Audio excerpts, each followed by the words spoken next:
When should you lock your mortgage rate? Well, this is a very good question, very misunderstood one, and we see a lot of problems with this today, so we want to address that and give our feedback as to what you should do and understand. So first and foremost, always get a second opinion. So don't settle on one lender or one company. Make sure you're shopping your loan before you lock a rate or even during that process, but make sure you get a second opinion. That's first and foremost. After that, it's good to acknowledge what the rate lock is. So generally the rate lock is going to be tied to a loan application, which includes a property address. So if this is a purchase and you enter a purchase contract, you then have a contract with the seller, you know the closing date, you know how many days you need to lock. So if it's a 30-day escrow, a 30-day lock or more, same with if it's a longer escrow, your lock needs to cover through your closing date and not short of that. But also the longer your lock, usually the pricing is slightly worse. So it's important just to know that. Now, if it's a refinance, the lock makes the loan.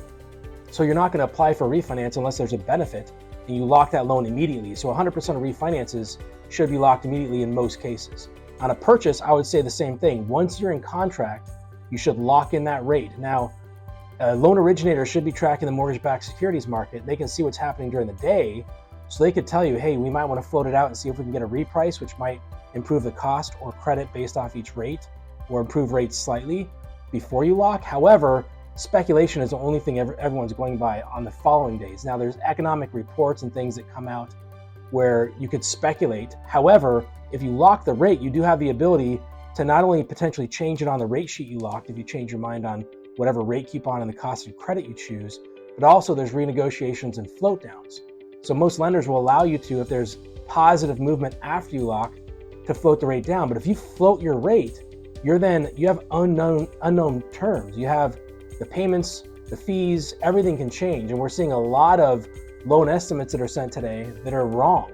They're floating rates. Once you have a floating loan estimate, it's expired and that lender's not bound to those terms. And that's the most important thing to understand is we're seeing a lot of inaccurate LEs being sent on purpose and people being counseled not to lock their rates for special interest to maybe a lender they work for and not for the borrower or the consumer.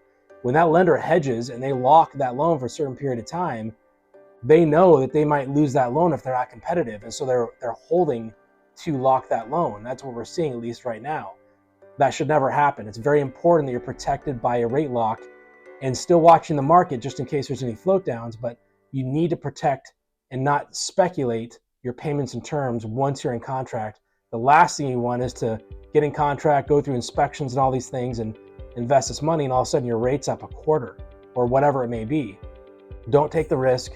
There's too much volatility in this market and you can get counsel on the mortgage-backed securities market. We'll share some graphs on what volatility, such as like year-to-date shows, but always lock your rate and this graph will reflect why you want to lock your rate for those that don't. So if we can help you in Oregon, Washington, or Idaho, please reach out to us. We'd be happy to give you a rate quote, give you any information that's helpful, and we appreciate it. Thank you.